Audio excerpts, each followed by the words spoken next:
World champion, the guy, he has electrocuted people. This guy's done everything. You know him, you love him. Ladies and gentlemen, let's get loud for Kane!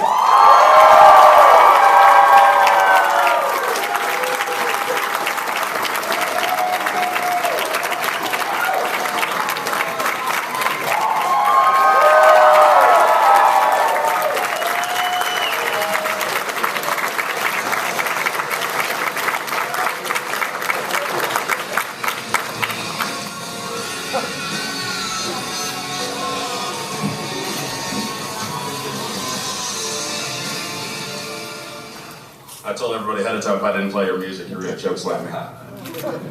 Waiting for that. How are you, man? Good, how are you guys? Thanks for coming, everybody. Someone called the casual Kane early. There he is, that's right. But that was my first question. It's like, okay, we're going to see the Demon Kane, we're going to see Cobra Kane. Casual Kane. The suit's packed up.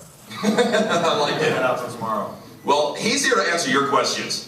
So if you haven't noticed, there's a Q&A mic right there in the middle, so feel free, come on out, and, you know, the first is usually the hardest, but he sprung up. He was ready to go. Scowl, too, man. You have a question, don't you?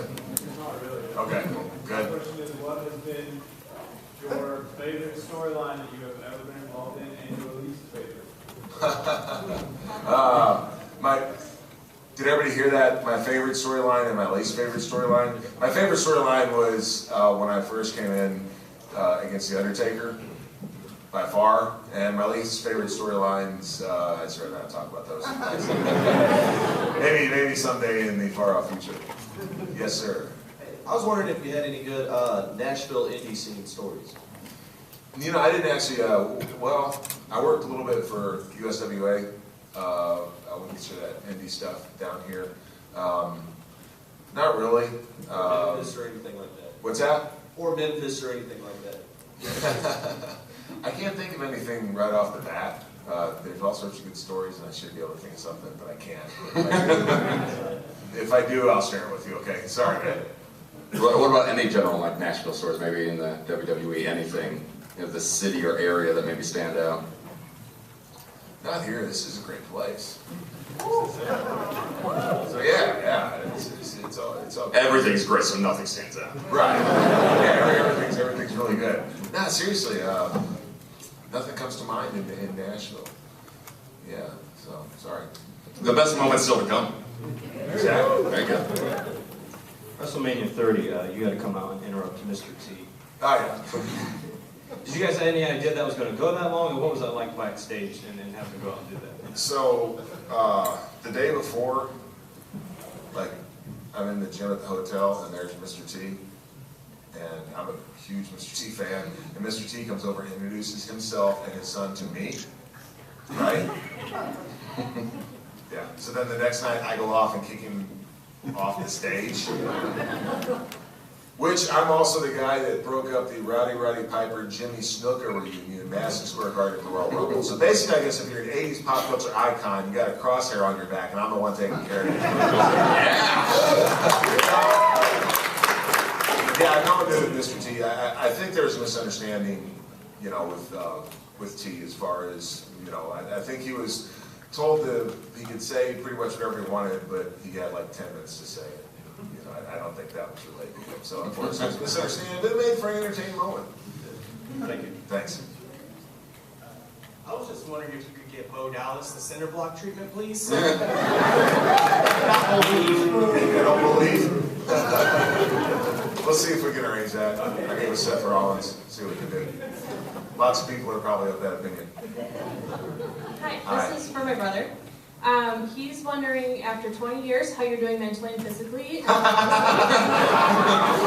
And his other question is, how are you dealing with semi-retirement since you're not doing as much in-ring stuff? The semi-retirement deal, I still, no, that's actually not true.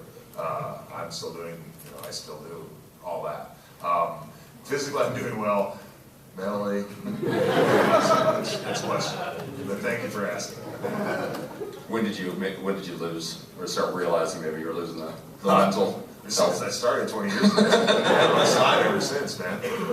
By the way, stand up.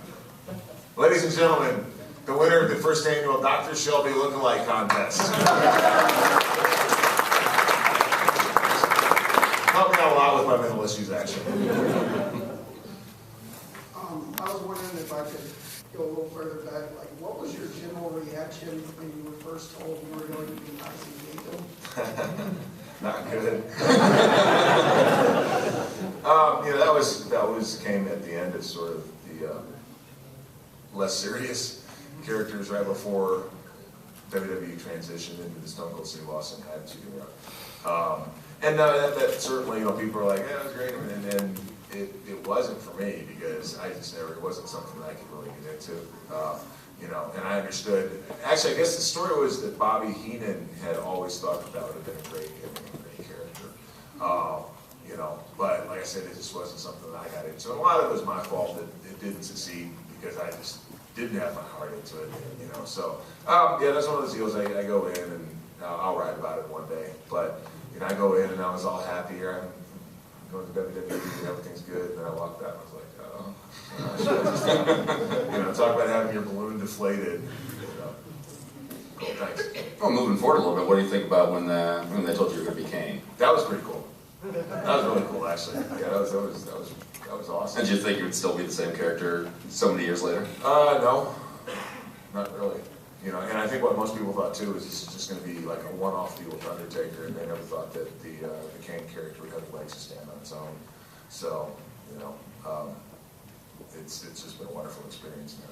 It seems that every time you think that Kane kind of reaches a threshold, all of a sudden you find a new place to go. Where you can't talk, then you decide to talk, then you unmask, and then you put the mask back on, then corporate Kane. I mean, really, what's left? I don't know. Casual. Wrestling in his PJs. Maybe follow like in Jason, and Kane goes to outer space.